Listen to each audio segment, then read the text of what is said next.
Welcome to Padmini kitchen. நான் இன்றைக்கி இட்லி மிளகாய் பொடி பண்ண போகிறேங்க. அதுக்கு இந்த 1 கப் கடலப்பருப்பு, 1/2 கப் உளுத்தம்பருப்பு, இது வந்து 1/4 கப் எள்ளு, காஞ்ச மிளகாய். இது அவ்வளோ காரம் இல்லைங்கிறதுனால ஒரு 15 மிளகாய் வச்சுருக்கேன். 1 கைப்பிடி அளவு கருவேப்பிலை, 2 பூண்டு அப்படியே உதிர்த்து வச்சுருக்கேன். இது வந்து கொப்பரை தேங்காய்ங்க, இது துருவி வச்சுருக்கேன். இது முதல்ல இந்த பருப்புங்களை எல்லாம் நம்ம தனித்தனியாக நம்ம வறுத்து எடுத்துக்கலாம். மிளகாவையும் வறுத்துக்கணுங்க. காஞ்ச மிளகாய் முதல்ல லேசாக வறுத்து எடுத்தாச்சு.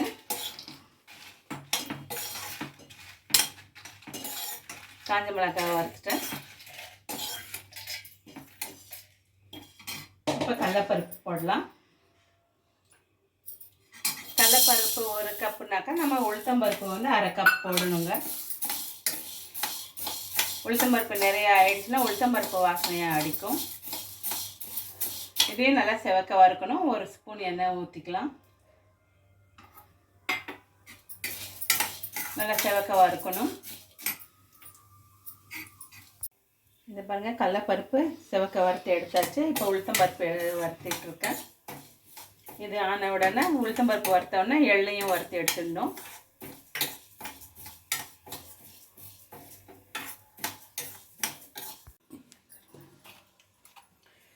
இது வந்து கடலக்கொட்டை பொடிக்குங்க. கடலக்கொட்டை, பூண்டு 1 பூண்டு, காஞ்ச மிளகாய் காரத்துக்கு தான் அந்த மாதிரி காஞ்ச மிளகாய் பொடி பண்ண பின்னால் உப்பு சேர்த்துக்கலாம். இதையும் தனியாக வறுத்து பொடி பண்ணிக்கணுங்க. பாருங்கள், பருப்பு ரொம்ப சூடாக இருக்குது. இந்த பருப்பு சூட்லேயே நான் வந்து இந்த பெருங்காயத்தூள் போட்டுடுறேங்க. தனியாக நம்ம வறுக்கலாம். நம்ம கடாயில் போட்டு ஒவ்வொரு சமயம் தீஞ்சிடும். அதுக்கு இந்த சூட்டில் போட்டு நம்ம வச்சிட்டோம்னாக்கா பருப்பு சூட்லேயே சரியா பதமான அது வறுத்துருக்குங்க. பாருங்கள்,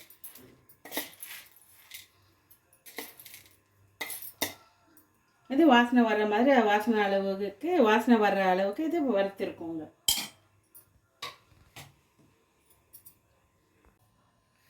முதல்ல நம்ம வந்து மிளகாய் கொஞ்சம் தூள் பண்ணிட்டோங்க.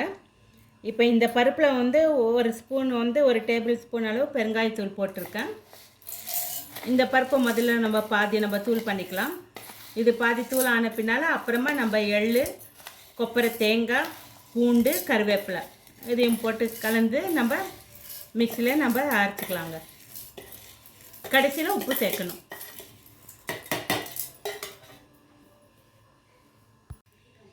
பருப்பு பாதி அரைச்சிடுச்சுங்க. இப்போ எள்ளு போட்டுக்கலாம்.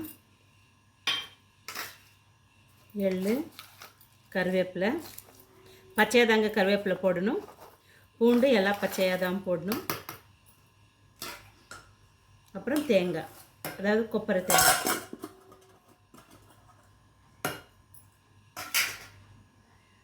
உப்பு தேவையான அளவு உப்பு போட்டு இப்போ மிக்ஸியில் அரைச்சிட்டோம்னாக்கா இட்லி பொடி ரெடிங்க. இட்லி பொடி ரெடிங்க. இது வந்து கலக்காய் பொடிங்க.